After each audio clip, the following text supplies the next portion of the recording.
ঈমান আনা সহজ, ঈমান নিয়ে টিকে থাকা সহজ নয়, কঠিন। ঈমান নিয়ে আমরা টিকে থাকবো। জোরে বলি ইনশাআল্লাহ, আরো জোরে বলি ইনশাআল্লাহ। ইবাদত তো করি আমরা, কিন্তু ইবাদত কবুলের জন্য 10টা অন্তরায়। এর মধ্যে 1 নম্বর হলো মুনাফিকি। মুনাফিকি আমরা রাখবো না, ঝেড়ে ফেলবো। মিথ্যা কথা বলবো, যা বলবো হাসা না মিছা? হাসা কথা, সত্য কথা। জোরে বলি ইনশাআল্লাহ। আখিরাতটাই হলো শ্রেষ্ঠ, আখিরাতটাই হলো অবশিষ্ট। এই দুনিয়া ক্ষণস্থায়ী, আখিরাত হলো চিরস্থায়ী। দুনিয়া হলো ক্ষণকাল, আখিরাত হলো চিরকাল। চিরকাল জীবনের জন্য, চিরস্থায়ী জীবনের জন্য আমাকে আপনাকে ফিকির করতে হবে, চিন্তা করতে হবে। আল্লাহ তাআলা আমাদেরকে চিন্তাশীল বানিয়ে দিয়েছেন। আফালা তাকিলুন আফালা তুবসিরুন। এই জন্য চিন্তার মধ্য দিয়ে আমাকে আপনাকে চলতে হবে। আমি যে চিন্তা করব, সেই চিন্তা করব, কি চিন্তা করব তার বিধিবিধান আল্লাহ রাব্বুল আলামিন দিয়ে দিয়েছেন। বান্দার সৃষ্টির বহু আগে, আমার আপনার সৃষ্টির বহু আগে পৃথিবীর প্রথম মানুষ যাকে পাঠানো হয়েছে, আমাদের সবার পিতা আদম আলাইহিস সালাতু ওয়াস সালাম এবং হাওয়া আলাইহিস সালাতু ওয়াস সালাম, আমাদের মা বাবা, তারা জান্নাত থেকে দুনিয়াতে যখন এসেছেন, আল্লাহ রাব্বুল আলামিন শূন্য হাতে পাঠান নাই, তাদের হাতেও তার পক্ষ থেকে কিতাব এসেছে। জোরে বলি সুবহানাল্লাহ। আমার আব্বা আম্মা কিন্তু মূর্খ ছিলেন না। মূর্খ ছিলেন? আদম আলাইহিস সালাতু ওয়াস সালাম যে জ্ঞানী ছিলেন, কিয়ামত পর্যন্ত এমন জ্ঞানী মানুষ আর পৃথিবীতে দ্বিতীয় জন আসবে না। কেমনে? ওয়াল্লামা আদম আল আসমাআ কুল্লাহা। আল্লাহ তাআলা আদম আলাইহিস সালাতু ওয়াস সালামকে গোটা পৃথিবীর সকল কিছুর নামের সঙ্গে পরিচয় করে দিয়েছেন। সকল সৃষ্টিকুলের নাম তিনি জানতেন। এরকম জ্ঞানী বাহাদুর কেউ আছে দুনিয়াতে এখন? আমার বাপ ছিলেন এরকম জ্ঞানী মানুষ। আল্লাহ রাব্বুল আলামিন বলেন, ইন্নামা আমরুহু ইযা আরাদা শাইআন আন ইয়াকুলা লাহু কুন ফায়াকুন। আমার আল্লাহ যখন কোনো কাজের ইচ্ছা পোষণ করেন, সময় চুল পরিমাণ লাগে না, শুধু বলেন হও, সঙ্গে সঙ্গে মাইক্রো সেকেন্ডের আগেও তা হয়ে যায়। আমার বন্ধুগণ, সেই জন্য আল্লাহর কাছে আমরা ধারণা দেব, আল্লাহর কাছ থেকে এসেছে, আল্লাহর কাছে আবার ফিরে যাব। হুকুম যদি মানতেই হয়, বিধান যদি মানতেই হয়, আমার আল্লাহর বিধানকে মেনে নেব। গোলামি করব কার? আসতে বলবেন না, গোলামি করব কার? আনুগত্য করব কার? হুকুম মেনে চলব কার? আল্লাহ রাব্বুল আলামিন বলেন, وَمَن يُطِعِ اللَّهَ وَرَسُولَهُ يُدْخِلْهُ جَنَّاتٍ تَجْرِي مِن تَحْتِهَا الْأَنْهَارُ خَالِدِينَ فِيهَا وَذَلِكَ الْفَوْزُ الْعَظِيمُ। জোরে বলুন আল্লাহু আকবার। এই দুনিয়াতে যে বান্দা আনুগত্যের ক্ষেত্রে আল্লাহ এবং রাসূলকে যারা আনুগত্য করবে, ফলো করবে, আল্লাহ রাব্বুল আলামিন নিজে ওয়াদা করছেন, তার জন্য আমি আল্লাহ ক্ষণস্থায়ী কোনো জায়গা নয়, চিরস্থায়ী জায়গা জান্নাত দেব। যে জান্নাতের নিচ দিয়া আমি আল্লাহ নহর প্রবাহিত রেখে দিয়েছি। জোরে কোন সুবহানাল্লাহ। নহর নদীর ঝর্ণা, নদী বহমান রেখে দিয়েছি।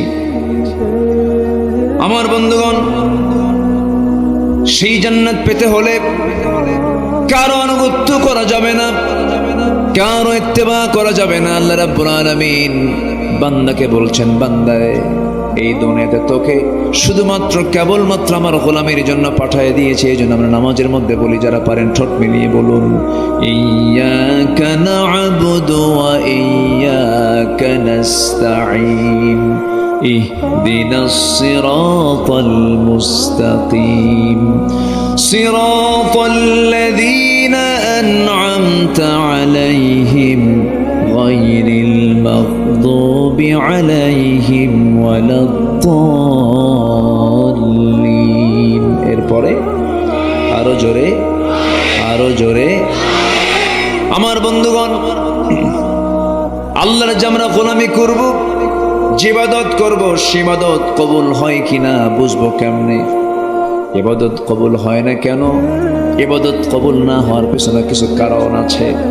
সেই সমস্ত কারণগুলো যদি আমার আপনার জীবন থেকে মাইনাস করে নিতে পারি, আমি যা চাইবো সেই দোয়া কবুল করবেন তিনি আমার কে?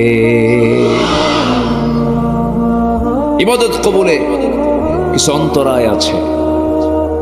আমাদের ইবাদত যদি কবুল না হয় তাহলে এমন কিছু অপরাধ আমাদের মধ্যে থেকে যায় যে অপরাধের জন্য আমাদের দোয়া, আমাদের ইবাদতগুলো কবুল করেন না তিনি কে?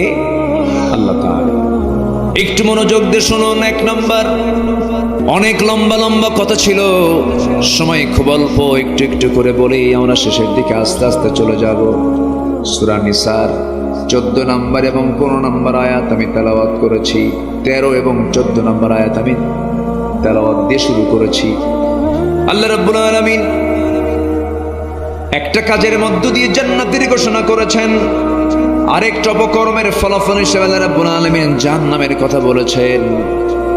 এইদিকে আমি বলেছি ইবাদত কবুলের 10টা অন্তরায়, 10টা অপকর্ম থেকে যদি কোনো বান্দা নিজেকে গুটিয়ে নিতে পারে, সে আল্লাহর দরবারে যা চাবে সেই চাও আমার আল্লাহর দরবারে মঞ্জুর হয়ে যাবে। এক নম্বর অন্তরায় হলো, যদি কোনো বান্দার মধ্যে মুনাফিকি থাকে, মুনাফিকি চরিত্র নিয়ে হাজার বছর ধরে দোয়া করলে সে দোয়া কবুল হবে না। আল্লাহ রাব্বুল আলামিন মুনাফিকদের ব্যাপারে বলছেন, ওয়ামিনান নাসি মান ইয়াকুলু আমান্না বিল্লাহি ওয়া বিল ইয়াউমিল আখির ওয়া মা হুম বিমুমিনিন। জোরে বলুন আল্লাহু আকবার। মুনাফিকদের চরিত্র আরেক জায়গায় বলছেন, ওয়া ইযা লাকুল্লাযীনা আমানু ক্বালু আমান্না ওয়া ইযা খালাউ ইলা শায়াতিনহিম ক্বালু ইন্না মা'আকুম ইন্নামা নাহনু মুস্তাহজিউন। জোরে বলুন আল্লাহু আকবার। ঈমানদারদের চরিত্র হলো, এক দলের সঙ্গে মিশে বলে আমি তোমার সাথেই আছি, আবার যখন তারা আড়াল হয়ে যায় এক দলের সঙ্গে যখন মিশে তখন বলে আমরা তোমার সাথেই আছি। দুই দিকেই থেকে যায়, কিন্তু মূলত সে কোনো দলেরই না। আসতে বলবেন না আছে না নাই? যেদিকে বৃষ্টি সেই দিকে ছাতা। আমার বন্ধুগণ, যুগে যুগে মুনাফিক ছিল, আমার নবীজির আমলেও মুনাফিক ছিল। নবীর পিছনে তারা ইক্তেদা করত, আমার রাসূলকে দেখে দেখে আমার নবীজির বয়ান শুনে শুনে চোখের পানি ফেলে ফেলে কাঁদতো। নবীর পিছনে ইক্তেদা পর্যন্ত করেছে, রাসূলকে তারা দেখেছে, কিন্তু নবীর বিরুদ্ধে কত ষড়যন্ত্র করে যুদ্ধের মুখোমুখি বানিয়ে দিয়েছে এই মুনাফিকরা। মদিনার ইহুদি গোত্র বনু নজির, বনু কুরাইজার সঙ্গে কুরাইশদের যোগ সাজস করে দিয়েছে এই মুনাফিকরা। ইসলামের যত বড় ক্ষতি হয়েছে এক কাফেরের দ্বারা, মুশরিকের দ্বারা যত ক্ষতি হয়েছে তার চাইতে বেশি ক্ষতি হয়েছে হলো মুনাফিকের দ্বারা। এই জন্য মুনাফিকদের ব্যাপারে ইসলাম নরম হতে বলেছে না কঠোর হতে বলেছে? মুনাফিক কাকে বলে এটা একটা বিষয়। মুনাফিক কিন্তু কোনো কাফের না, মুনাফিক কিন্তু কোনো মুশরিক না, মুনাফিক কিন্তু অন্য ধর্মের কাউকে বোঝানো হয়নি। মুনাফিক নামাজও পড়বে, মুনাফিক রোজাও রাখবে, মুনাফিক হজও করে, মুনাফিক দান সদকাও করে, কিন্তু এগুলো সব করে হলো তার নিজের স্বার্থের জন্য, আল্লাহর জন্য নয়। আছে কি না? আসতে বলবেন না, আছে কি না? এবং এদেরকে চেনার এক নাম্বার মানে যে কারণ, এদেরকে চিনতে যে এক নাম্বার যে তাদের বদগুণ, সেটা হলো এরা ঘন ঘন মিথ্যা কথা বলে। এরকম লোক তো মনে হয় শিবগঞ্জে নাই। আছে? আছে? তাহলে মিথ্যা কথা বলে মানে, মিথ্যা কথা বলা মানে কি হলো? সে কোন জাত? বলেন বলেন বলেন, কোন জাতে গেল? মুনাফিক গ্রুপ এসে চলে গেল। এটা কি আমার কথা না আল্লাহর কথা? আল্লাহ রাব্বুল আলামিন বলেন, ইন্নাল মুনাফিকিনা লাকাযিবুন। মুনাফিকরাই মিথ্যুক হয়, ঈমানদার কখনো মিথ্যুক হতে পারে না। ঈমানদার কখনো ওয়াদা ভঙ্গকারী হতে পারে না।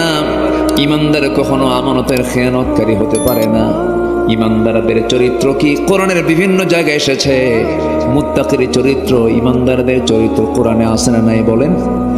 কোরআন খুললি মুত্তাকির চরিত্র খুঁজে পাওয়া যায়। যারা পারেন ঠোঁট মিলিয়ে বলুন, হুদাল্লিল মুত্তাকিন আল্লাযীনা ইউমিনুনা বিল গায়বি ওয়া ইউকিমুনাস সালাতা ওয়া মিম্মা রাযাকনাহুম ينفقون والذين يؤمنون بما أنزل إليك وما أنزل من قبلك وبالآخرة هم يوقنون أولئك على هدى من ربهم وأولئك هم المفلحون جربون الله أكبر মুত্তাকির গুণ হলো পাঁচটা। কয়টা বলেন? মুখস্থ করে যাবেন। কয়টা বলেন? নাম্বার 1 হলো যারা অদৃশ্যকে বিশ্বাস করে। অদৃশ্য মানে আল্লাহকে দেখি না কিন্তু আছে না নাই, এই বিশ্বাস আছে না নাই। ওয়ায়ুকিমুনাস সালাত, যারা নামাজকে কায়েম করে। ওমিম্মা রাযাকনাহুম ইউনফিকুন, আমি যে রিজিক দিয়েছি সেই রিজিক থেকে আমার পথে যারা আমাকে খুশি করার জন্য দান করে, যারা কিতাবগুলোকে বিশ্বাস করে। এবং নাম্বার 5 যারা আখিরাতকে বিশ্বাস করে। এই 5টা গুণ আছে যার সেই বান্দা বিফল না সফল। ওয়া উলাইকা হুমুল মুফলিহুন। মুমিন কারা? আল্লাহ রাব্বুল আলামিন মুমিনদেরকে চেনার জন্য সূরা মুমিনুন দিয়েছেন, মুনাফিককে চেনার জন্য সূরা মুনাফিকুন দিয়েছেন, কাফেরকে চেনার জন্য সূরা কাফিরুন দিয়েছেন। মুমিন কারা? 7টা গুণ আছে যার। মুত্তাকি কারা? 5টা গুণ আছে যার। এখন আসি আমরা মুমিন কারা কারা একটু মনোযোগ দিয়ে শুনে মুখস্থ করে নেই।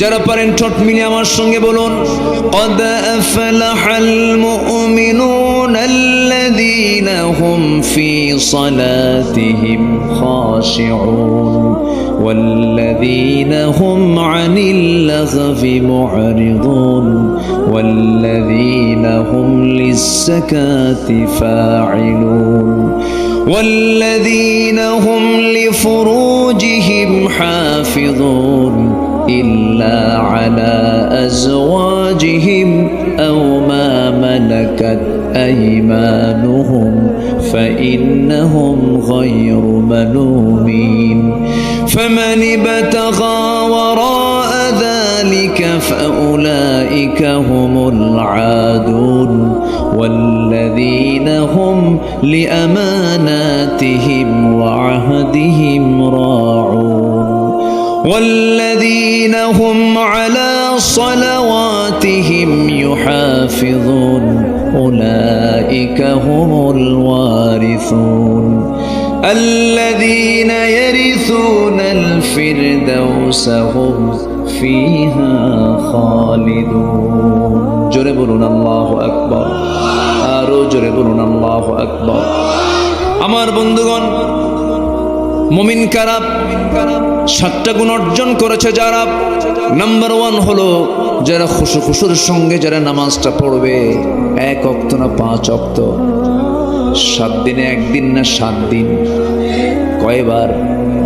আসতে বলবেন না, কয়বার?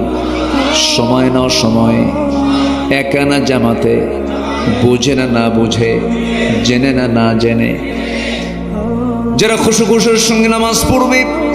নাম্বার 2 হলো যারা জিহ্বাকে যারা কন্ট্রোল করবে, জিহ্বাকে যারা বিশ্রাম দেবে। জিহ্বা যদি ভিজাতেই হয় আল্লাহর জিকির দিয়া যারা জিহ্বাকে ভিজায়, বাজে কোনো কথা না বলে, ওয়াকুলু লিন্নাসি হুসনা, মুখ থেকে যদি কোনো কথা বের হয় সেটা যেন সুন্দর কথা বের হয়। চুপ থাকা হলো নাজাতের লক্ষণ। বেশি কথা আছে যার, বাজে কথা মুখে এই জন্য যতটুকু পারা যায় কম কথা বলা, বেশি কথা বললে ভুল বেশি হয়ে যাবে। এই জন্য আমার নবী মাঝে মাঝে দেখা যেত ঘন্টার পর ঘন্টা চলে যেত, নবীর মুখ থেকে কোনো আওয়াজ বের হতো না, চুপচাপ থাকতেন। চুপ থাকাটাও ভালো আমার বন্ধুগণ। নাম্বার 3 হলো যারা যাকাতটা ঠিক মতো আদায় করবে। নাম্বার 4 হলো যারা লজ্জাস্থানের যারা হেফাজত করবে। আমার রাসূল বলেছেন, মান আযমানু লি মা বাইনা লিহইয়াইহি ওয়া মা বাইনা রিজলাইহি আযমানা লাহুল জান্নাহ।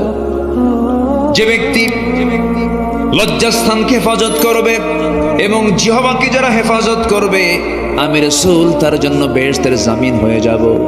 কত গুরুত্বপূর্ণ কথা। আমরা এগুলোকে কন্ট্রোল করার চেষ্টা করব। যুবক রে, যৌবনটাকে নষ্ট করা যাবে না। তোমার যৌবন তোমার জন্য একমাত্র হালাল তোমার বৈধ স্ত্রীর জন্য, নচেত অন্য কোনো জায়গায় চোখ কান তোমার চিন্তা ফিকির অন্য কোথাও করলে তোমার জন্য জেনা হয়ে যাবে। চোখ দিয়ে দেখবা পরনারীকে, চোখের জেনা হবে। কান দিয়ে শুনবা অশ্লীল গান বাজনা, কানের জেনা হয়ে যাবে। এরপরে তুমি চিন্তা করবা বড় গুনাহগার হতে হবে তোমাকে। চিন্তা ফিকির করে চলো, সুচিন্তা মাথায় নিয়ে আসো। বিবাহ পূর্ব কোনো সম্পর্কে জড়াবা না। বিবাহ পূর্ব কোনো প্রেম হয় না, এটা ভুল কথা। বিবাহ পূর্ব প্রেম হয় না, জেনা হয়। বিয়ের আগে প্রেম হয় না, বিয়ের পরে প্রেম হয়। বিয়ের পরেই তো প্রেম হয়, বিয়ের আগে কোনোদিন প্রেম হয় না। অনেকে বলে হুজুর আমাদের লাভ ম্যারেজ। আমি মনে মনে করি লুচ্চা ম্যারেজ। কি ম্যারেজ? সম্মানিত ভাইয়েরা, সম্মানিত বন্ধুগণ, তাহলে যৌবনকে কন্ট্রোল করার দরকার আছে না নাই? যৌবনকে উজাড় করে দেবে বৈধ স্ত্রীর সামনে। আমার মা আমার আলোচনা যারা শুনছেন, মেহরবানি করে আপনার সৌন্দর্যের পসরা পর পুরুষকে দেখাবেন না। কিন্তু দুঃখজনক হলো সত্য, মেয়েদের একটা সমস্যা কি জানেন? স্বামীর সামনে এরা সাজগোজ করে না।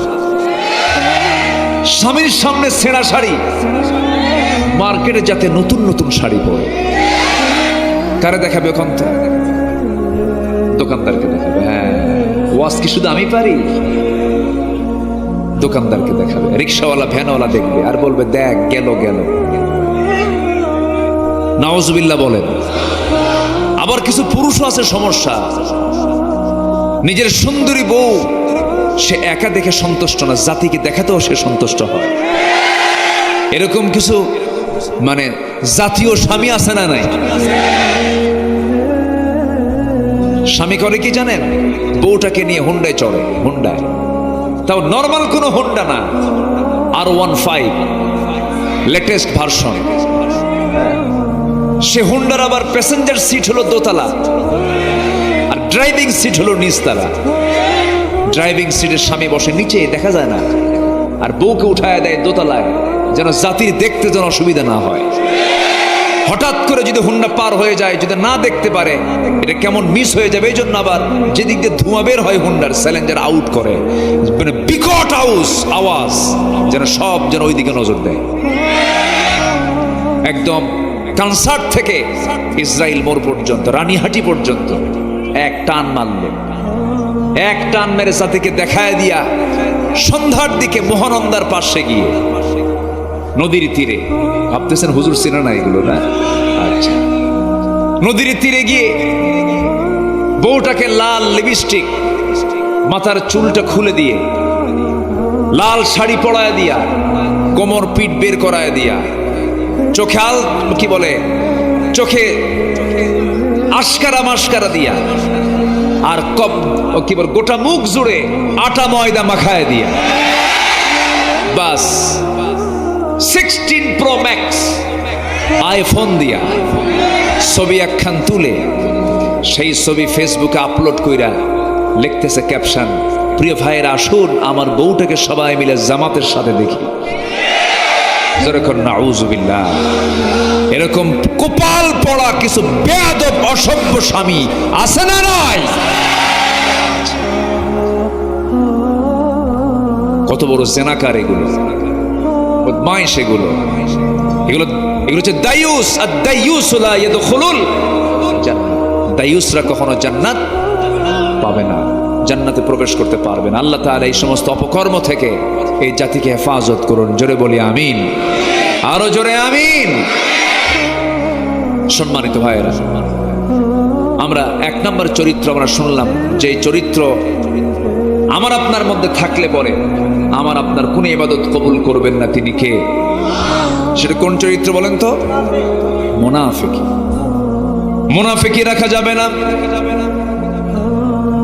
আল্লাহ রাব্বুল আলামিন কাফিরকেও জাহান্নাম দিবেন, মুশরিককেও জাহান্নাম দিবেন, জালিমকে জাহান্নাম দিবেন, ফাসিককে জাহান্নাম দিবেন, কিন্তু কোথাও বলেন নাই তাদেরকে কেমন পরিমাণ শাস্তি দেওয়া হবে।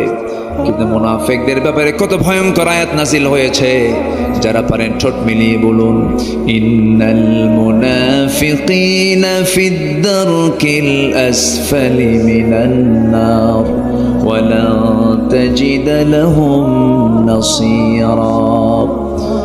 মুনাফিকদের জন্য জাহান্নামের সর্বনিম্ন স্তর, সবচেয়ে নিম্ন স্তরে তাদেরকে রাখা হবে, জাহান্নামটা উদ্বোধন করা হবে মুনাফিককে দিয়া। কারণ মুনাফিকের দ্বারা ইসলামের যত বড় ক্ষতি হয়েছে যুগে যুগে, একজন কাফের মুশরিকদের দ্বারা এত বড় ক্ষতি হয় নাই। এরকম মুনাফিক আমার দেশে আছে না নাই? আসতে বলবেন না, আছে না নাই? মুনাফিককে চেনা যায় নামাজে নয়, মুনাফিককে রোজায় চেনা যায় না, মুনাফিককে দান সদকায় চেনা যায় না। মুনাফিককে যদি চিনতে হয়, দেখবেন এরা কখনোই জীবন দেওয়ার মানসিকতা নেবে না।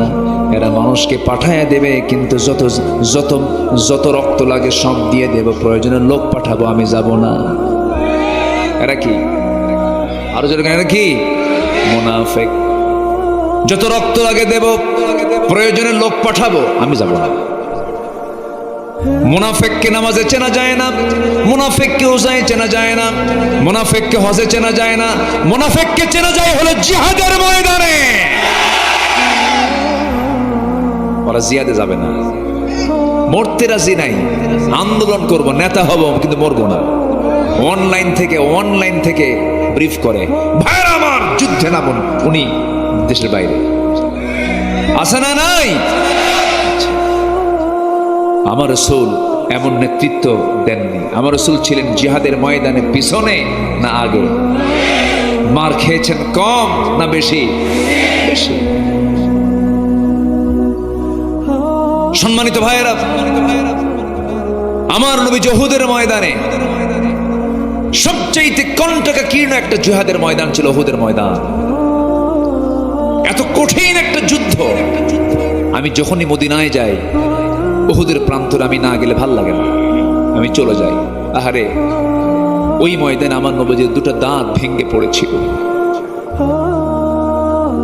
ওই যুদ্ধের ময়দানে আব্দুল্লাহ বিন জাহাসের কান কেটে নেওয়া হয়েছিল, নাক কেটে নেওয়া হয়েছিল, চোখ তুলে নেওয়া হয়েছিল, পা কাটা হয়েছিল। সাইয়্যিদুশ শুহাদা আমির হামজা রাদিয়াল্লাহু তাআলা আনহুর বুক চিড়ে কলিজা বের করে ফেলা হয়েছিল। উহুদের রক্তাক্ত প্রান্তর আমার নবীজি রওনা দিলেন। মদিনা থেকে মাত্র 3 মাইল দূরে কুরাইশরা এই মুনাফিকদের যোগসাজশে, ইহুদিদের চক্রান্তে কুরাইশদেরকে হাজির করা হলো। একদম মদিনার উপকণ্ঠে 3 মাইল দূরে উহুদের প্রান্তরে এসে তারা দাঁড়ানো। আমার নবীজি বলেন, সাহাবীরা কারা কারা যাবে আমার সঙ্গে, চলো। রওনা করেছেন। মাঝখান থেকে মুনাফিকরা বলল, এই অসম যুদ্ধে আমরা যাব না, ওদের 3000 আমাদের 1000, এই যুদ্ধে আমরা যেতে পারবো না। মুনাফিক কিছু সব নবীর পিছন থেকে সব কেটে পড়লো। নামাজে কেটে পড়ছে না জিহাদে কেটে পড়ছে? কোথায় বলেন? এরকম কেটে পড়া ময়দান থেকে কিছু লোক ইতিপূর্বে আমার দেশেও ছিল কিনা বলেন? ছিল কিনা বলেন? এখনো যে নাই তা না, এখনো আছে। আমার বন্ধুগণ, আমার নবীজি বললেন, তোমরা কেউ যদি আজকে আমার সঙ্গে যুদ্ধে না যাও, তবু আমি একা হলেও বাতিলদের মোকাবেলা আমি দাঁড়িয়ে গেছি। সাহাবে কেরামকে সঙ্গে করে নিয়ে আমার নবীজি উহুদ প্রান্তর পর্যন্ত পৌঁছে গেলেন। প্রচন্ড দ্বিপ্রহর, প্রচন্ড রোদ চলছে। সাহাবে কেরামকে নিয়ে যখন যুদ্ধ শুরু হয়ে যাবে, মুসলমানদের প্রাথমিক বিজয় প্রায় হয়ে গেছে, যুদ্ধ শেষ হয়েছে মনে করে আমার নবীজি সাহাবে কেরামকে কিছু দায়িত্ব দিয়েছিলেন। এর মধ্যে বিশেষ দায়িত্ব হলো একটা চিকন গিরিপথ ছিল, গলিপথ ছিল। 50 জন তীরন্দাজকে হাতের মধ্যে তীর ধনুক নিয়ে বললেন, তোমরা এই জায়গায় বসে থাকো, এই গলিটা পাহারা দিবা, এই চিকন রাস্তা তোমরা পাহারা দিবা, কোনো ক্রমে যেন এই দিক দিয়ে শত্রুপক্ষ আক্রমণ না করতে পারে। আমার পরবর্তী নির্দেশ না আসা পর্যন্ত তোমরা এই জায়গা কখনো ত্যাগ করবা না। কিন্তু যুদ্ধ যখন থেমে গেছে, যুদ্ধ আর চলছে না, ওই 50 জন তীরন্দাজ মনে মনে ভেবেছেন যুদ্ধ যেহেতু শেষ, এখানে থেকে আর লাভ কি। সেই জায়গা ত্যাগ করা মাত্রই সেই সময় অতর্কিত হামলা করে বসেছে কুরাইশরা।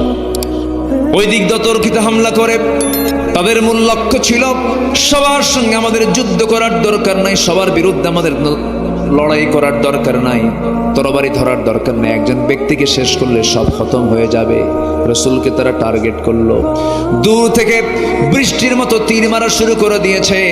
আমার নবীজির মাথা থেকে পা পর্যন্ত ঝাঁঝরা করে দিয়ে তারা রাসূলকে দুনিয়া থেকে বিদায় করার প্ল্যান নিয়েছিল। সাহাবীরাও কম না, 10-12 জন সাহাবী তরবারি হাতে নেওয়ার সময় পান নাই, দৌড় মেরে এসে নবীর চতুর্দিকে প্রাচীরের মতো দাঁড়িয়ে গিয়ে বলতেছে, ইয়া রাসূলুল্লাহি, যত তীর লাগবে আমাদের গায়ে লাগবে, কিন্তু আল্লাহর কসম করে বলি একটা তীর আপনার গায়ে আমরা লাগাতে দেব না। নবীজির চতুর্পাশে তারা প্রাচীরের মতো দাঁড়িয়ে গেলেন। তীরগুলো আসতেছে, কিছু কিছু সাহাবীর গায়ে লাগে, কারো বুকে লাগে, কারো হাতে লাগে, কারো পায়ে লাগে।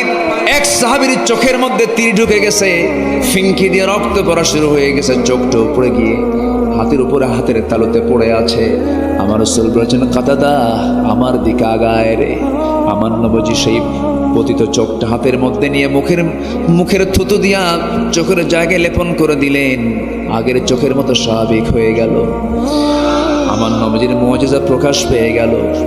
তীর মারতেছে, এক পর্যায়ে দেখা গেল 10 জন সাহাবীর 9 জনই দুনিয়া থেকে বিদায় নিয়েছেন, মাত্র একজন সাহাবী দাজানা রাদিয়াল্লাহু তাআলা তার নাম। রাসূলকে জড়িয়ে ধরে বলছেন, ইয়া রাসূলুল্লাহি, যত তীর আমার গায়ে লাগুক আপনার গায়ে আমরা একটাও লাগাতে দেব না। আমার বন্ধুগণ, শেষে দেখা গেল রাসূলকে বাঁচাতে গিয়া ওই সাহাবীর পিঠের ভেতরে 1-2টা তীর বিদ্ধ হওয়ার দাগ নয়, 70 থেকে 80টি তীর বিদ্ধ হওয়ার দাগ ফুটে উঠেছে। পিঠটা চালনার মতো হয়ে গেছে, খোঁচা খোঁচা হয়ে গেছে। আমার নবীজি সম্পূর্ণ একাকী অবস্থায় পড়ে গেলেন। ইবনে তাইমিয়া নামে একজন কাফের হাতের মধ্যে পাথর নিল, নিকটবর্তী জায়গা থেকে নবীর মাথা বরাবর একটা পাথর মেরে দিয়েছে। মাথায় ছিল হেলমেট, হেলমেটের চিকন ফলা, ভিতর থেকে চিকন ফলা, চিকন লোহার ফলা কপালের মধ্যে গেঁথে গেল। আরেকটা আঘাত মেরেছে, দাঁত ভেঙে পড়ে গেল। আরেকটা আঘাত মেরেছে, শিরস্ত্রাণের চিকন লোহা নবীর গালের মধ্যে গেঁথে গেছে। একই মুখের ভিতরে 3টা আঘাত, কপালে, গালে, মুখে। আমার নবীজি মুখ থুবড়ে জমিনে পড়ে গেলেন, মুখে রক্তগুলো গড়ে গড়ে পড়ে বিশ্ব নবীর মুখ থেকে। আমার নবীজি মুখ থুবড়ে জমিনে পড়ে গেছেন, নবীর পাশে কেউ নাই। নবীর মুখে রক্ত দিয়ে জমিন রক্ত রঞ্জিত হয়ে গেছে, জুব্বাগুলো লাল হয়ে গেছে, নবীর পাশে কেউ নাই রে। চতুর্দিকে কাফেররা গুজব রটায় দিয়েছে, কতিলা মুহাম্মদ, রাসূল নিহত, মুহাম্মদ নিহত। পাগল সাহাবী ওমর ফারুক রাদিয়াল্লাহু তাআলা খুব পাগলের মতো ছোটাছুটি করছেন আর বলছেন, যে দুনিয়াতে রাসূল বেঁচে নাই সেই দুনিয়াতে আমারও বাঁচার দরকার নাই। তরবারে দিয়ে আবার যুদ্ধ শুরু করে দিয়েছেন। সাইয়েদনা আলী রাদিয়াল্লাহু বিচক্ষণ সাহাবী ছিলেন, মনে মনে চিন্তা করছেন, না না, রাসূল মারা যেতে পারেন না। এই চিন্তা মাথায় নিয়ে তন্ন তন্ন করে ওহদের প্রান্তর খুঁজতেছেন। খুঁজতে গিয়ে দেখেন আমার নবীজি মুখ থুবড়ে জমিনে পড়ে আছেন, চেহারাগুলো বিকৃত হয়ে গেছে, চেনা যাচ্ছে না, রক্তে লাল হয়ে গেছে, দাড়িগুলো লাল হয়ে গেছে। আমার নবীজিকে দেখি সাইয়েদনা আলী বলছেন, ইয়া রাসূলুল্লাহ, ওই মক্কার কুরাইশ আপনাকে এত কষ্ট দিল, আপনি তাদের জন্য লানত করুন। রাসূল বলছেন, আলী রে, লানত করার জন্য আমি আসি নাই, তবে একটা কথা আলী জেনে রেখে দিও, আমার দেহ থেকে যখন এই জমিনে রক্ত ঝরেছে, বেশি দিন দূরে নয় আলী, এই জমিনে আল্লাহর দিন কায়েম হয়ে যাবে। আমার নবীজিকে সেই জায়গা থেকে সাইয়েদনা আলী, আরেকটা বর্ণনায় পাওয়া যায় আরেকজন সাহাবী ওবাইদুল্লাহ, এই সাহাবী, এই 2 জন যে কোনো একজন আমার রাসূলকে কোলের মধ্যে উঠায় নিলেন। কোলের মধ্যে উঠায় নিয়ে দৌড় মেরে নিয়ে চলে গেলেন রুমা পাহাড়, ওহদের পাহাড় থেকে একটু উঁচা জায়গায়, সেই জায়গায় তাকে শোয়া দিলেন। আমার নবীজির মাথায় লোহা, কপালে লোহা, গালে লোহা, সামনের দুটো দাঁত পড়ে গেছে, রক্তগুলো গড়া এখনো বন্ধ হয় নাই, রক্ত পড়া বন্ধ হয় নাই। নবীর পাশে কেউ নাই, একজন সাহাবী নবীর পাশে বসে ডুকরে ডুকরে কাঁদতেছেন, তার নাম হচ্ছে ওবাইদ ইবনুল জাররা রাদিয়াল্লাহু তাআলা আনহু। নবীজির মাথায় বিদ্ধ হল, লোহাটা হাতের মধ্যে নিয়ে টান মারেন কিন্তু খোলে না। আমার নবীজি শব্দ চিৎকার করছেন, তিনি চিন্তা করছেন লোহাটা কেমন করে বের করে, আসতে বের করলে নবীজি কষ্ট পাবেন, কেমন করে বের করে চিন্তা করতে করতে হঠাৎ করে তার দাঁতটা লোহার সঙ্গে লাগায় দিয়েছেন। আস্তে টান মারলে দাঁত ক্ষতি হতো না, কিন্তু দাঁতের দিকে না তাকায় এমন একটা জোরে টান মারলেন, চট করে তার সামনের দুটো দাঁত ভেঙে পড়ে গেল, লোহাটা বের হয়ে আসলো। রাসূল বলছেন, ওবাইদা রে, তোমার দাঁত তো তুমি নষ্ট করে ফেললে, কি দরকার ছিল, আস্তে টান মারলেও তো খুলে আসতো। ওবাইদা বলছেন, হুজুর দাঁত কেন, কলিজা ছিঁড়ে দেব, আপনার জন্য আমার কোনো কষ্ট হবে না। আমার নবীজির বিদ্ধ হওয়া লোহা গালের মধ্যে ঢুকেছে, গালের সেই লোহাটা যখন টান মারলেন, শিরস্ত্রাণের লোহা টান মারার সঙ্গে সঙ্গে ফিঙ্কি দিয়ে রক্ত পড়তেছে, রক্তগুলো জমিনে ফেলতে দিচ্ছেন না ওবাইদা, হাতের অঞ্জলি বলে রক্তগুলো রাসূলকে না দেখায়া দেখায়া আড়াল করে করে চুষে চুষে পান করছিলেন। রাসূল বলছেন, ওবাইদা রে, না বলে বলে কি পান করো হুজুর, আপনার রক্ত জমিনে কোথায় ফেলবো, খাচ্ছি। রাসূল বলছেন, যে দেহে আমার রক্ত প্রবাহিত, সেই দেহটা কোনোদিন আল্লাহর জাহান্নামে যেতে পারে না। আমার নবীজি হাইয়ান মাজরুহান, বেঁচে থাকলেন কিন্তু জখম অবস্থায়, কপালে ব্যান্ডেজ লাগায় দিয়েছেন, রক্তগুলো গড়া এখনো বন্ধ হয় নাই, নবীজির সামনের দুটো দাঁত ভেঙে পড়ে আছে। আমার নবী উহুদে দাঁত হারিয়েছেন দিন কায়েমের জন্য। খন্দকের প্রান্তরে কোদাল মারতে মারতে, পরীক্ষা খনন করতে করতে কোমরটা কুঁজো হয়ে গেছে। বাকি সারা জীবন আমার নবীজি কুঁজো হয়ে হেঁটেছেন, দাঁত হারা রাসূল দাঁত হারা অবস্থায় থেকেছেন। আমার ভাইয়েরা, বিশ্বনবীর দেহ থেকে যদি দিন কায়েমের জন্য রক্ত ঝরাতে হয়, কোমর হারাতে হয়, দাঁত ভাঙতে হয়, এখনো 5 আগস্টের পরে আমরা বিজয় মনে করছি, মূল বিজয়টা নয়, মূল বিজয় হচ্ছে সেই দিন কায়েমের জন্য যদি নবীজির দেহ থেকে রক্ত ঝরাতে হয়, দাঁত ভাঙতে হয়, কোমর হারাতে হয়, আমাদের দেশেও যদি আল্লাহর জমিনের দিন কায়েমের জন্য যদি রক্ত ঝরাতে হয়, জানমাল দিতে হয়, সবাইকে রাজি আছেন? রাজি আছেন কারা কারা? হাত উঁচু করে দেখান মুসলমান।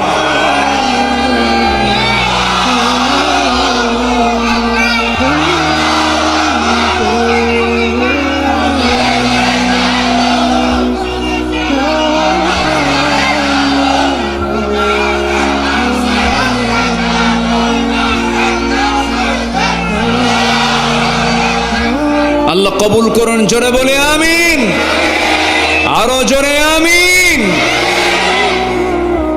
সম্মানিত ভাইয়েরা, ঈমান আনা সহজ, ঈমান নিয়ে টিকে থাকা সহজ নয়, কঠিন। ঈমান নিয়ে আমরা টিকে থাকবো, জোরে বলি ইনশাআল্লাহ, আরো জোরে বলি ইনশাআল্লাহ। ইবাদত তো করি আমরা, কিন্তু ইবাদত কবুলের জন্য 10টা অন্তরায়, এর মধ্যে 1 নম্বর হলো মুনাফিকি। মুনাফিকি আমরা রাখবো না, ঝেড়ে ফেলবো। মিথ্যা কথা বলবো, যা বলবো হাসা না মিছা, হাসা কথা, সত্য কথা, জোরে বলি ইনশাআল্লাহ। নাম্বার 2, সালাতের মধ্যে আলস্য কাজ করে, নামাজের ভিতরে মনোযোগিতা নাই, এরকম কিছু লোক আছে না নাই বলেন তো? মসজিদে গেলেই তার বিরক্তি আসে, খুতবা শুনলে বলে হুজুর তাড়াতাড়ি শেষ করেন, ইমাম সাহেব নামাজ একটু লম্বা করলে বলে এটা আইলসা হুজুর, এরকম আছে না নাই বলেন? একটু লম্বা সূরা ধরেছে, পিছন থেকে মুসল্লি লোকমা দেবে কেমনে, গলা ছাড়ি দেয়, ঠিক না? এগুলো হচ্ছে অলসতা। নামাজের মধ্যে একটা মজা, একটা তৃপ্তি আছে না নাই বলেন তো? সেজদা যত লম্বা হবে, নামাজের তত মজা বৃদ্ধি পাবে। সেজদা যত লম্বা হবে, আল্লাহর সঙ্গে মহাব্বত তত গভীর হবে, এটাই তো স্বাভাবিক।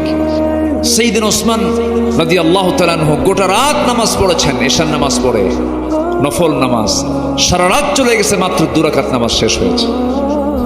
যেরকম সুবহানাল্লাহ। নামাজের মধ্যে মজা হতে হবে, একটা আনন্দ পেতে হবে, ভাবতে হবে আমার সঙ্গে আমার আল্লাহর কথোপকথন চলছে। এই তৃপ্তিময় নামাজ আমাদেরকে আদায় করার তৌফিক দান করুন, জোরে বলি আল্লাহুম্মা আমিন। আর যারা অলসতা করবে তাদের জন্য জান্নাত না জাহান্নাম? একটা সূরা আছে, সূরা মাউন। সূরা মাউন যারা পারেন একটু আওয়াজ দিয়ে দিয়ে আমার সঙ্গে বলবেন, সওয়াব পাবেন।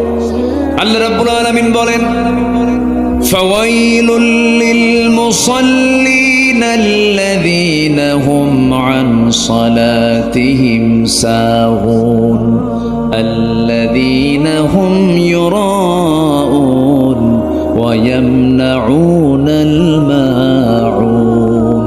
জোরে বলুন আল্লাহু আকবার। ওই সমস্ত মুসল্লির জন্য ধ্বংস হয়ে যাক যারা অলসতা করে নামাজ পড়ে এবং লোক দেখানো নামাজ পড়ে। ওই সমস্ত বান্দার জন্য ওয়াইল নামক দোজখের একটা গর্ত, দোজখের গর্তের মধ্যে আরো কঠিন শাস্তি।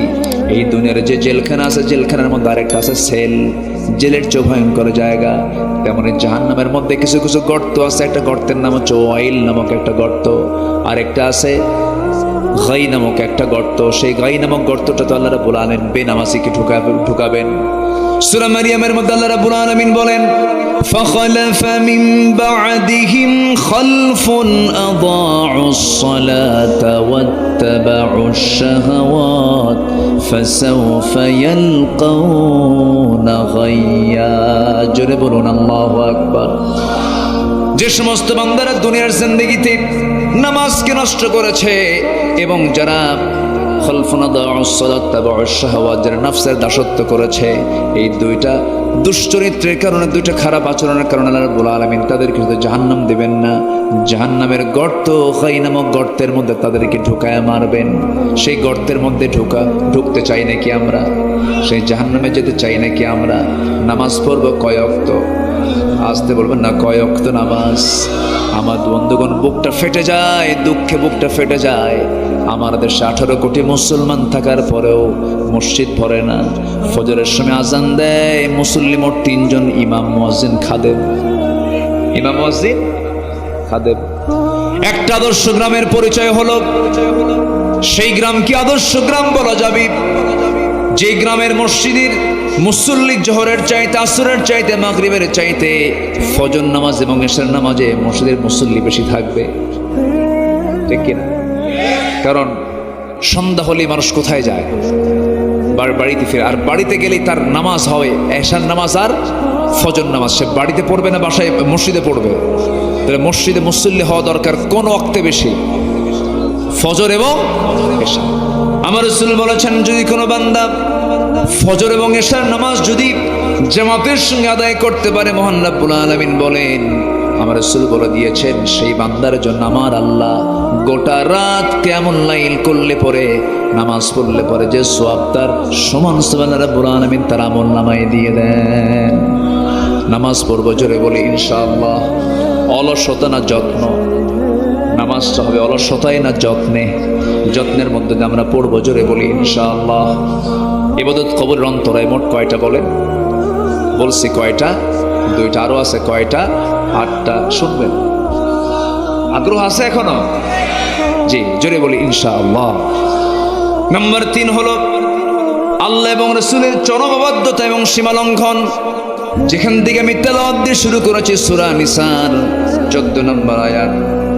আল্লাহ রাব্বুল আলামিন বলছেন, ওয়া মাইয়াসিল্লাহা ওয়া রাসূলাহু ওয়া ইয়াতাআদ্দা হুদুদাহু ইউদখিলহু নারান খালিদান ফিহা ওয়া লাহু আযাবুম মুহিন। জোরে বলুন আল্লাহু আকবার। সূরা নিসার এই 14 নম্বর আয়াতের আগে 11 নম্বর আয়াত, 12 নম্বর আয়াতে আল্লাহ রাব্বুল আলামিন মিরাস নিয়ে কথা বলেছেন, উত্তরাধিকারী সম্পত্তির বন্টন নিয়ে কথা বলেছেন, ফরায়েজ নিয়ে কথা বলেছেন। বাপ মারা গেলে ছেলে কি পাবে, মেয়ে কি পাবে, স্ত্রী কি পাবে, সন্তানরা কি পাবে, সব সুষম বন্টন কোরআনে আছে না নাই? আছে না নাই? আছে। দেখবেন মিরাজকে লন্ডভন্ড করে ফেলে। অনেক হাজি আছে হজ করতে যাবে, ছেলে মেয়েদেরকে সব এক জায়গায় এক করে বলে, আমার এই মাত্র একটা ছেলে, তোমরা আমার 7টা মেয়ে। আমার ছেলে আমি হজে যাচ্ছি, আমার ছেলেটা মাত্র একটা ছেলে, তোমরা 5টা মেয়ে বিয়ে শাদী দিয়েছি। আমি যদি মরে যাই তাহলে আমার সন্তান এতিম হয়ে যাবে। অতএব আমার মেয়েরা আমার মৃত্যুর পরে তোমরা যে সম্পত্তিগুলো পাবে জীবদ্দশা আমার ছেলের নামে তা লিখে দাও। এই বুড়ার হজ করার দরকার আছে নাকি? হজ করার দরকার আছে? দেখেন কি কত বড় অপকর্ম করে সে হজে যেতে চায়। এরকম কিন্তু বহু বদমাইশ বুড়া আছে। আসতে বলবেন না, আছে না নাই? এক ছেলেকে কম দেয়, আরেক ছেলেকে বেশি দেয়, আছে কি না? এগুলো মনে হয় চাপাই টাপাই নাই, এগুলো আছে, এগুলো আছে। এক ছেলেকে 300 বিঘা বাগান দেয়, আরেক ছেলেকে 2 বিঘাও দেয় না, আছে কি না? সেগুলো হারাম, এগুলো কি হারাম। মেয়েকে দেয় না, মেয়েকে ঠকায়। আবার বাপ মারা গেছে, সম্পত্তি রেখে চলে গেছে, কিছু ভাই আছে বোনদেরকে দিতে চায় না, বোনকে সম্পত্তি দেবে না বলে ইচ্ছা করে বোনের সঙ্গে সম্পর্ক নষ্ট করে। কথা বলো না, আছে না নাই? কথা বলে না কেন? কথা বলে না, কথা বলতে গেলে তো সম্পত্তি লিখে দিতে হবে, আর চোখে তাকায়। আমার রাসূল বলেছেন, লা ইয়াদখুলুল জান্নাতা কাতিউর রহিম, আত্মীয়তার সম্পর্ক ছিন্নকারী হলো জাহান্নামী। আবার কিছু কিছু ভাই আছে খুব কৌশল করে, বোনকে দাওয়াত দিয়ে নিয়ে আসি চাপাই নবাবগঞ্জের শিবগঞ্জের চমচম,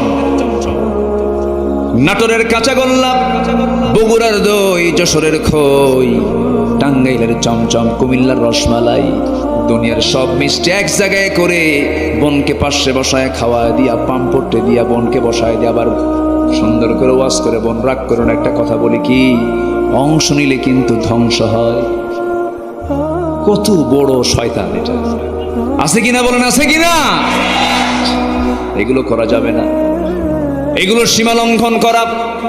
এই সীমা লঙ্ঘন যারা করবে, আল্লাহ এবং রাসূলের চরম অবাধ্যতা যারা করবে, তাদের জন্য স্থায়ী জাহান্নামের বরাদ্দ দেওয়া হয়েছে। আল্লাহ পাক সেই বরাদ্দ দিয়ে দিয়েছেন।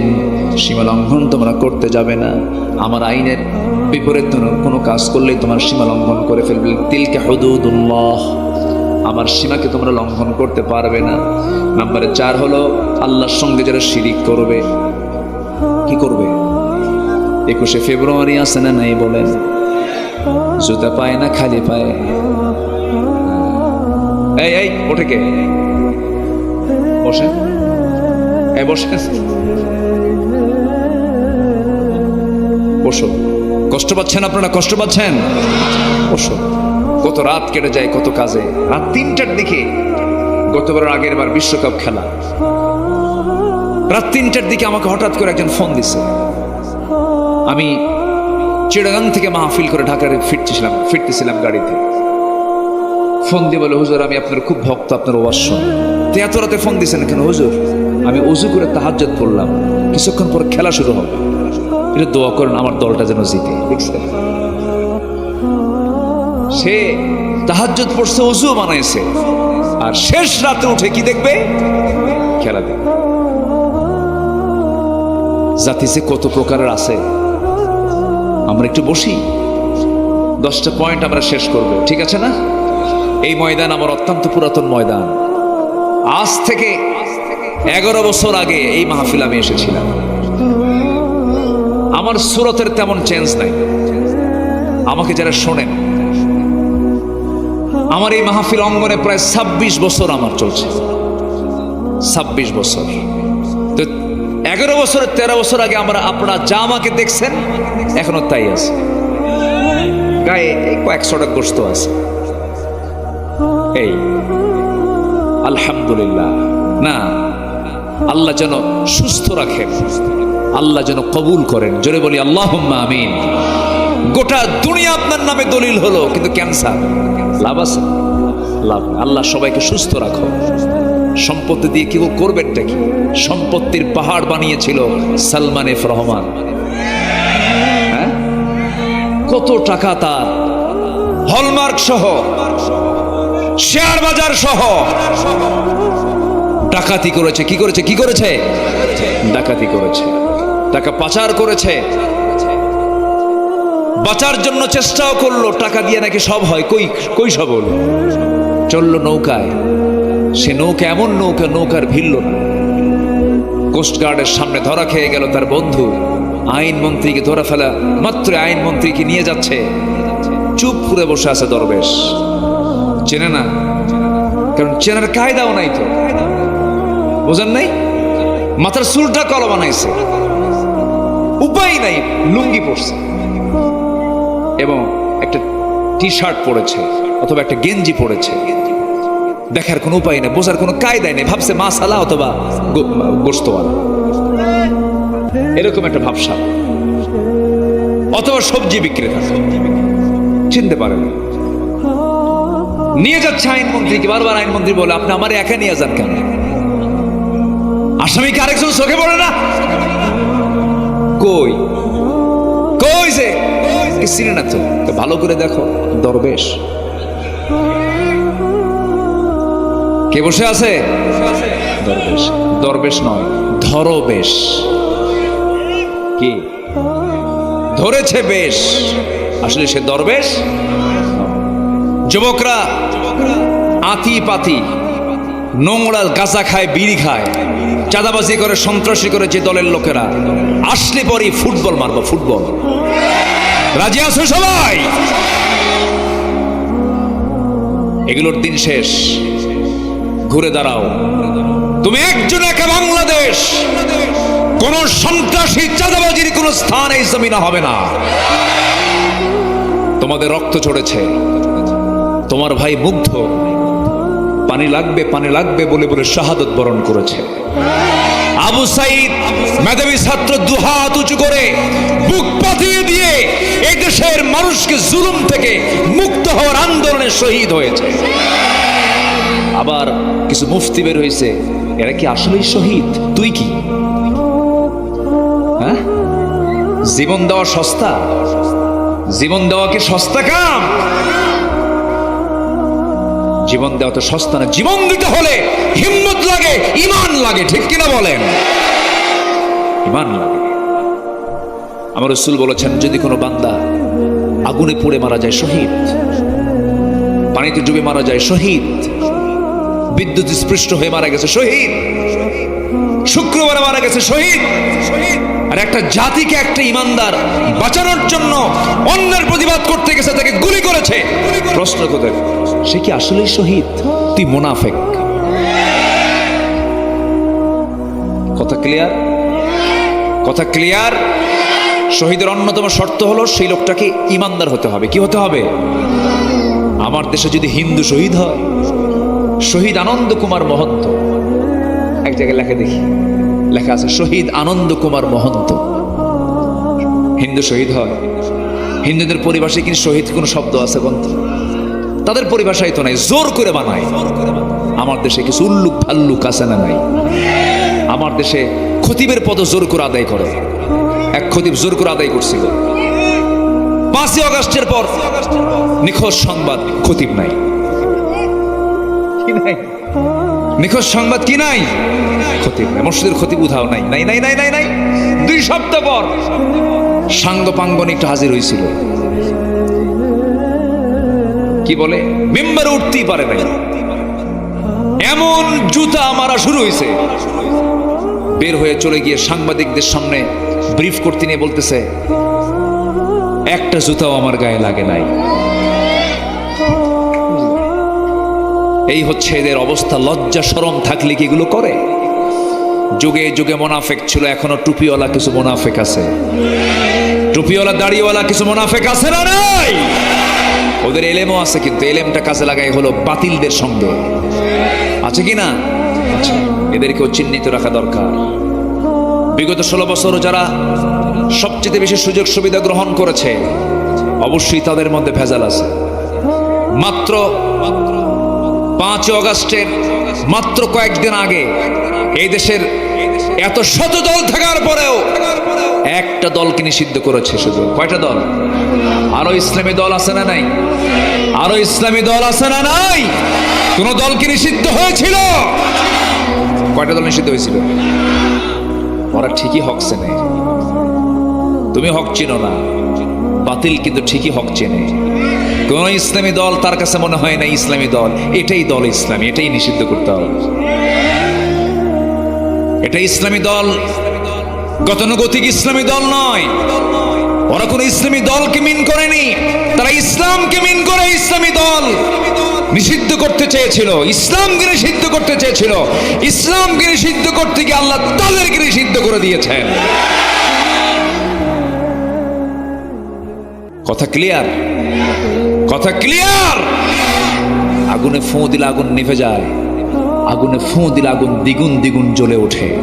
ওরা ফু দিয়েছিল নিভানোর জন্য, কিন্তু সেটা ফু দিয়ে নিভে নাই, দ্বিগুণ দ্বিগুণ জ্বলে ওঠে, সব দিল্লি গিয়ে পড়ে গেছে।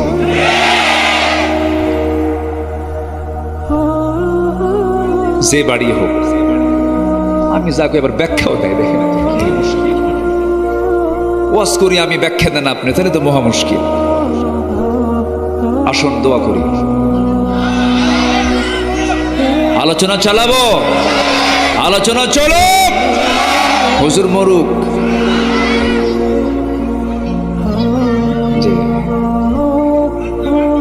হ্যাঁ, পয়েন্ট, যারা তাফসীর শুনতে আসেন তাদের খোরাকটা এখনো রয়ে গেছে। আল্লাহর ইবাদতে আমাদের এমন কিছু অপকর্ম আছে যে ইবাদতটা আল্লাহর দরবার পর্যন্ত পৌঁছে না। এর মধ্যে অন্তরায় হলো 10টা, বলেছে 3টা। নাম্বার 4 হলো আল্লাহর সঙ্গে শিরিক করা। শনিবারে বাঁশ কাটা যাবে না। এলাকায় কি বার? এলাকায় রবিবারে। আচ্ছা, যাই হোক, ভুল কইছি আমি, এটা হাদিস থেকে আসছে তো। সকালবেলা বাকি দেওয়া যাবে না। মঙ্গলবারে বিয়ে হওয়া যাবে না। আর বৃষ্টির দিনে যদি বিয়ে হয়, সারা জীবনের চোখের পানি ফুরাবে না। আছে কিনা এগুলো? কি হাদিস না শিরকের চিন্তা, কুসংস্কার? আমাদের দেশটা ছিল এক সময়, সাবকন্টিনেন্টে কুসংস্কারের প্রভাবটা বেশি ছিল এবং হিন্দু সংস্কৃতির প্রচলনটা বেশি ছিল। এজন্য এগুলো অনেক কিছু বিষয় ঢুকে গেছে। বিসমিল্লাহ গলত, কুফরি কথা এটা। বিসমিল্লার কোনো ভুল নাই। বিসমিল্লার কোনো ভুল আছে নাকি? শুরুতে ভুল হয়ে গেছে। কি কয়? বিসমিল্লাহ গলত। বিসমিল্লাহ কত বরকত একটা নাম। বিসমিল্লাহ কার নাম? কি একটা নাম প্রচলন, বিসমিল্লাহ গলত। নাউজুবিল্লাহ বলেন। এগুলো শিরকের কথা। শিরকের সাথে আমাদের কোনো ছোঁয়া রাখা যাবে না। শিরকের ব্যাপারে ঘন্টা 3 কথা বলা যেত। কয় ঘন্টা? সময় তো নাই। কই যান? কোনো কায়দা নাই। তাই হুজুর আলাদা হুজুর বসে। খুব চাপচুপ লাগলে, বুড়ো হলে ছাড় আছে, ইয়াং হলে ছাড় নাই। বসে। রাগ করতেছেন নাকি আপনারা? আমি এসেছি অনেক আগে। মাহফিল কমিটি আমাকে বলেন, হুজুর আপনি ওখানে বসে থাকেন। আমি নাটোর একটু পার হয়ে পুঠিয়ে রাগ দিয়ে বসে আছি প্রায় 2 ঘন্টা। হুজুর আমরা সিদ্ধান্ত নিচ্ছি কি করব, মাহফিল হবে কি হবে না, হবে কি হবে না, বৃষ্টি, খুব টেনশন। তো বললাম ভাইজান আর কতক্ষণ দেরি করে? একটা ধমকি মারছে শেষে। আমি আসলাম এত দূর থেকে, মাহফিল হোক আর না হোক, ক্ষুধা লাগছে তো, খাইতে হবে তো। এই কই, এক ধমকে চলে আসছে মাহফিল। আয়সাকে খাইছি, ক্ষুধা লাগছে, যা হবে হবে, আগে খাওয়া এরপরে বৈঠক। কি ঠিক আছে না? আগে পেট ঠিক করতে হবে। খাইছি, এরপর মাহফিলে আসছি না। কই, আলহামদুলিল্লাহ, আল্লাহ মাহফিল শোনার সুযোগ করে দিয়েছে। বৃষ্টি হয়েছে, রহমত হয়েছে, মাহফিলও হয়েছে। বৃষ্টিও সফল, মাহফিলও সফল, আলহামদুলিল্লাহ। কোন বৃষ্টি কখনো গজব হয়? বৃষ্টি কি বলেন? রহমত। অতিবৃষ্টি এটা গজব। কিন্তু আমরা কি অতিবৃষ্টি পাচ্ছি? বৃষ্টির দরকার আছে না নাই? আল্লাহ কবুল করুন। নাম্বার 5, কিছু কিছু লোক আছে সামনে খুব প্রশংসা করে, আড়াল হলেই জানো ওটা যে কি জিনিস। আছেন এরকম? আছে না? বলেন তো। আছে না? সামনে কেউ আপনার মতো লোকই হয় না, একটু দূরে গেলেই জানেন লোকটা এত খারাপ। আছে কি না? এরকম লোক তো মানে শিবগঞ্জে খুঁজে পাওয়া যাবে না। আছে এরকম? আছে, আছে। এর জন্য জান্নাত না জাহান্নাম? আল্লাহ রাব্বুল আলামিন বলেন, যারা পারেন ঠোঁট মিলিয়ে বলুন, ওয়াইলুল লিকুল্লি হুমাযাতিল লুমাযাতিনিল্লাযী জামা'a মালাহু ওয়া 'আদ্দাদাহু ইয়াহসাবু আন্না মালাহু আখলাদাহু কাল্লা লায়ুনবাযান্না ফিল হুতামাতি ওয়া মা আদরাকা মাল হুতামা নারুল্লাহিল মুকাদাতুল্লাতী তাত্তালি'ু আলাল আফইদাহ ইন্নাহা আলাইহিম মুসাদা ফি আমাদিম মুমাদ্দাদা। শেষে কি শেষ হলো? মুমাদ্দাদা। আমার এক ভাগ্নি আছে, আমারে কয় মামা দাদার সূরা তো কইরা নানার সূরা কম। মানে ও সূরা হুমাজার তাফসীর খুঁজে পাইছে দাদা, কি পাইছে? দাদা। কিন্তু সূরা হুমাজা অত্যন্ত ভয়ঙ্কর সূরা। আল্লাহ তাআলা বলছেন তাদের জন্য ওয়াইল, ধ্বংস, জাহান্নাম, যারা সামনে পেছনে পরনিন্দা করে বেড়ায়, পরচর্চা করে বেড়ায়, নিজের দোষ না খুঁজে পেয়ে শুধু বাইরের অন্যজনের দোষ শুধু খুঁজে বেড়ায়। এরকম লোক আছে না নাই? আর মহৎ মানুষের পরিচয় হলো নিজের দোষ খুঁজে বেড়াবে আর অন্যের গুণ খুঁজে বেড়াবে। আল্লাহ কবুল করুন, আল্লাহ কবুল করুন। নাম্বার 6, যারা আল্লাহকে ভুলে থাকবে, মন্দ কাজে আদেশ করবে, আল্লাহ তাদের কোনো কিছুই কবুল করবেন না। একই ব্যক্তি মাহফিলের সভাপতি হয়, আবার একই ব্যক্তি যাত্রা কমিটির সভাপতি হয়। এরকম ছিল কি ছিল না? কোন যাত্রা গ্রুপের লোক মসজিদ মাহফিল কমিটির কোনোদিন সদস্য হতে পারে না। আসতে কন কেন? আসতে কন কেন? মসজিদ কমিটি পাল্টায় ফেলবেন। কোন ঘুষখোর সুদখোর কোন ব্যক্তি মসজিদের দায়িত্ব পালন করতে পারে না, পারে না, পারে না। কি কমিটি চেঞ্জ করবেন না? কমিটি চেঞ্জ করবেন না আপনারা? না চেঞ্জ হয়ে গেছে? চেঞ্জ তো হয়ে যাওয়ার কথা, এখনো হয়নি। জি, চেঞ্জ করবেন কখন? নাই তো ওরা। নাম্বার 7, শয়তানের যারা পদাঙ্ক অনুসরণ করবে, মানে নামাজও পড়ে ওইদিকে যে বোতলও খায়। বোতল পাঠি আছে না নাই বলেন তো? সারা বছর বোতল খায়া রমজান মাসে একটা হুজুর ভাড়া করে। হুজুর ভাড়া করে বলে, হুজুর আল্লাহ তোমাকে অজস্র টাকা পয়সা দিচ্ছে, চলেন একটু মক্কায় যাই। মক্কা যায়া একদম টোটাল রমজান মাস হুজুরকে একদম মানে পুরা মানে রিজার্ভ করে নিয়ে চলে গেছে। হুজুর এমন দোয়া দিবেন, দোয়ার ঠেলায় যেন আমার চোখের পানি চট করে বের হয়ে যায়। দোয়া করবেন, এক দোয়ায় যেন জান্নাত পার হয়ে জাহান্নামে যায়। গোটা রমজান চোখের পানি ফেলায় কান্দা কুন্দা মক্কা শরীফ ভিজায় থুইয়া দেশে আসার পর ঈদের দিন সন্ধ্যার সময় মদ খায়া 3 দিন বেহুশ। এরকম আছে না নাই বলেন তো? এদের দোয়া আল্লাহর দরবারে কবুল হবে, কবুল হবে। নাম্বার 8, যারা লোক দেখানো কাজ করে। লোক দেখানো, আমি দান করলাম, 1 লাখ টাকা দিলাম, হুজুর আমার নামে একটা স্লোগানও দিল না, যা আর দানই করবো। আছে কিনা? এরকম আছে না নাই? এই কমিটি তোমাদেরকে আমি, তোমরা যা চাইছো দিছি না দিছি? একটা নাম নিলা না, আমার একটা নাম বললা না, একটু দান হবে, কেউ জানবে না। মা তুনফিকু বিয়ামিনিহি, মানে আমার ডান হাত যা দিয়েছে বাম হাত দেখবে না, বাম হাত যা দিয়েছে ডান হাত টের পাবে না। এমন দানবীরকে আল্লাহ তাআলা আরশ আজিমের ছায়ায় জায়গা করে দিবেন। জোরে বলে সুবহানাল্লাহ। আবার দানকে প্রকাশ্য করতে বলা হয়েছে, ইউনফিকুনা ফিস সাররা ওয়াদ-দাররা, যারা গোপনে প্রকাশ্যে দান করবে। প্রকাশ্যে কেন দেবে? ওর দান দেখে আরেকজন উৎসাহিত হয়ে দান করবে। আমরা নিয়তের বিশুদ্ধতা আনবো, জোরে বলি ইনশাআল্লাহ। নিয়তটাকে সহি করবো, জোরে বলি ইনশাআল্লাহ। যা হবে আল্লাহর জন্য। কার জন্য? আল্লাহর জন্য। নাম্বার 9 হলো যারা কুফরি করবে। এই কুফরি হালতে যদি কারো প্রার্থনা আল্লাহর দরবারে করে, আল্লাহ তার কোনো প্রার্থনা মঞ্জুর করবেন না। নাম্বার 10 হচ্ছে আল্লাহর সাথে মিথ্যা দৃঢ় অঙ্গীকার করে আবার অবজ্ঞার সঙ্গে তা ভঙ্গ করে। অমিনহুম মান আহাদাল্লাহ, কিছু কিছু লোক আছে যারা আল্লাহর সঙ্গে ওয়াদা করে আবার কিছুক্ষণ পর তা আবার ভেঙে ফেলে। এই সমস্ত লোকের কোনো দোয়া ইবাদত আল্লাহর দরবারে মঞ্জুর হবে না। আল্লাহ তাআলা ইবাদতের অন্তরায় এই 10টি অপকর্ম থেকে আল্লাহ তাআলা আমাদেরকে হেফাজত করুন। আমি অসংখ্য ধন্যবাদ জানাচ্ছি মাহফিল প্রাঙ্গণ থেকে বলা চলে কোনো লোক ওঠা বসা করেননি। 2-1 ভিন্ন কথা। আমি খুবই খুশি হয়েছি।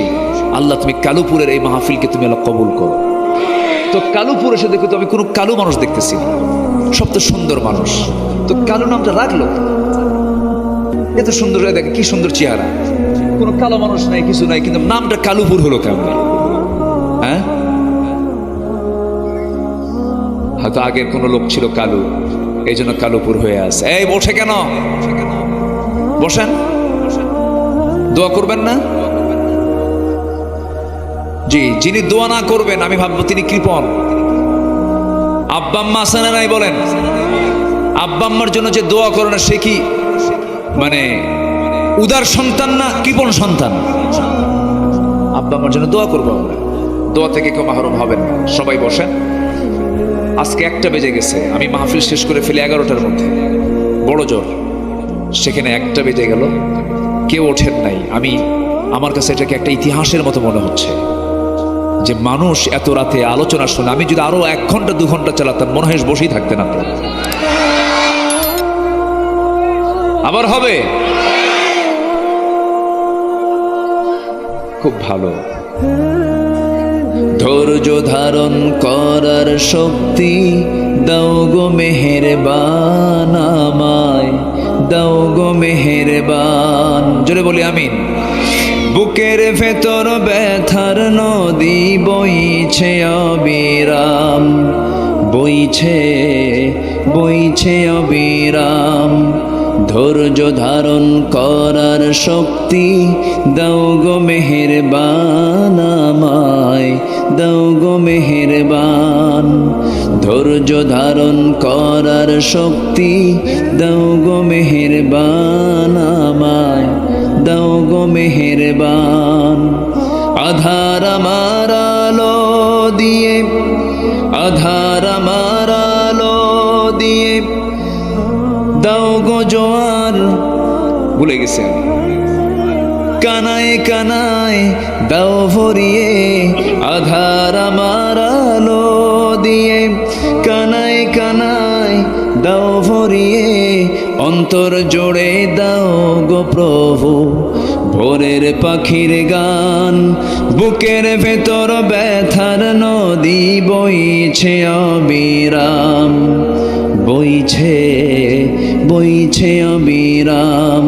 বলি ধৈর্য ধারণ করার শক্তি দাও গো মেহেরবান, আমায় দাও গো মেহেরবান।